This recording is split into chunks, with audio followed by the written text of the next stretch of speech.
The Classical Style, by Charles Roson. Mozart's Comic Opera, 2.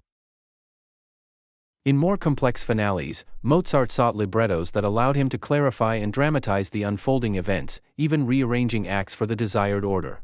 Notably, de Ponte's reworking of Beaumarchais in Figaro exemplifies a librettist constructing a finale with musical style in mind. Late 18th century music relies on framing devices for unity, often framing individual sections within a larger whole.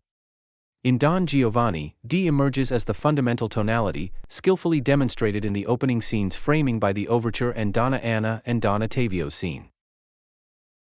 The development of the finale as a unified concept in Mozart's later operas led to a reduction in the musical significance of secco recitative. While the quantity of secco recitative remains, its daring and expressiveness diminish, notably lacking the chromaticism found in earlier works like La Finta Giardiniera. Mozart's Operatic finale. In Idomeneo, Mozart's secco recitatives become more conventional harmonically, offering a dry contrast to larger structures. But the finales, akin to symphonies and chamber music, exhibit a dramatic sense aligned with the demands of 18th century comedy. In Figaro's second act finale, Mozart employs harmonic transitions and resolutions, reinforcing a larger recapitulation.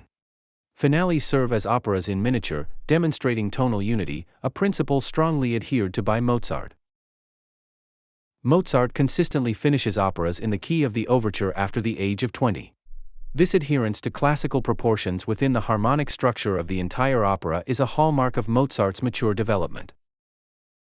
The last numbers of finales, following a rondo form, often introduce a looseness and squareness, as seen in Don Giovanni's second act finale. While this disrupts dramatic continuity, Mozart's inspiration and mastery remain consistent. The classical ending in operatic Arias. Let's explore how harmonic resolution revolutionized the genre. Mozart's Don Giovanni is a great example of this. The finales and sextet clarify the role of final short allegros in arias like Non mi dir and Batti, Batti, bel macetto. Mozart's approach to arias became more imaginative as his experience grew. He experimented with fusing sonata and da capo forms, introducing contrasting tempos in the middle section. Mozart's attention to tonal significance is evident in his choice of keys. His explanation for choosing a minor over D minor for an aria in F major reflects a deeply classical taste and a desire to please the audience. Later operatic arias, like Susanna's Devieni, non tardare, show increased subtlety and diversity. While still following sonata form principles, they creatively blend harmonic and rhythmic elements with dramatic situations.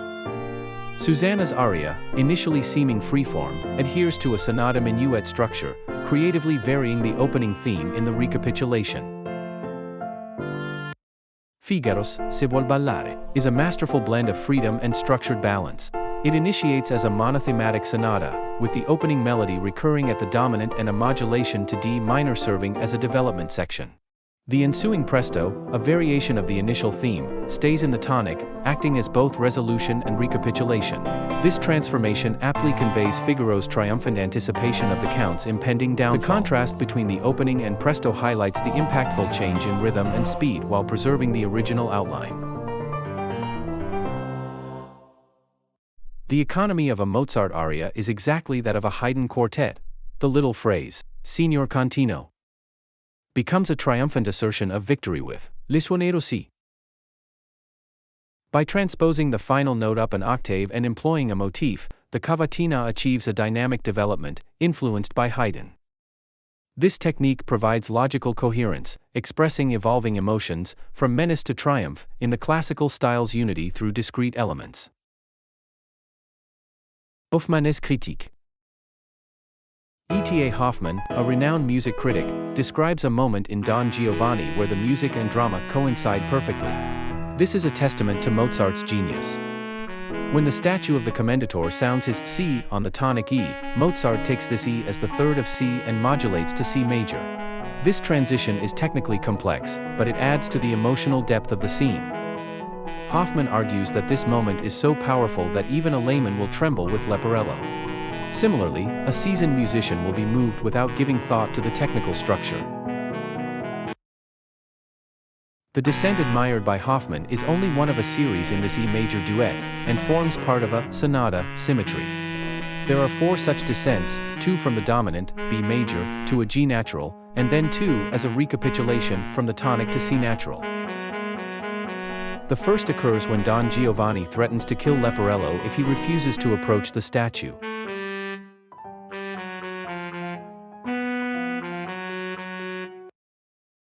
The second when the statue terrifyingly nods its head, obviously recalling the first.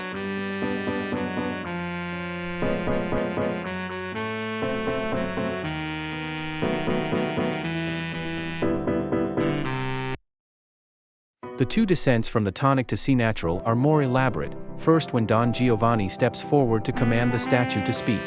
Again clearly recalling the earlier examples, and immediately following this, with the most dramatic sudden accents as the statue sings his one word of acceptance. There is no better example of the ease with which Mozart's style offers a true equivalent for stage action and not only an expression of it. The symmetries he needed were not a hindrance but an inspiration. Revolution of comedy in the 18th century. In the 18th century, the comedy of character was replaced by the comedy of situation. This was not a new genre, but rather a development in dramatic rhythm. Beaumarchais and Goldoni were the greatest masters of this new form of comedy. Their plays, like Il Ventaglio, focused on the rhythm of the intrigue rather than the psychological typology of characters. The 18th century created a new kind of art from the sheer mechanism of stage management. It was the speed and control with which events occurred that made the comedy of situation so popular. The rhythm of comic intrigue was facilitated by a new conception of personality based on experimental psychology. This changed the way characters were portrayed in theater. Mozart's genius was deployed with ease in his operas because he had a feeling for large-scale dramatic movement and control of the sonata style. This conjunction made Figaro his masterpiece. The influence of 18th century comedies on psychology.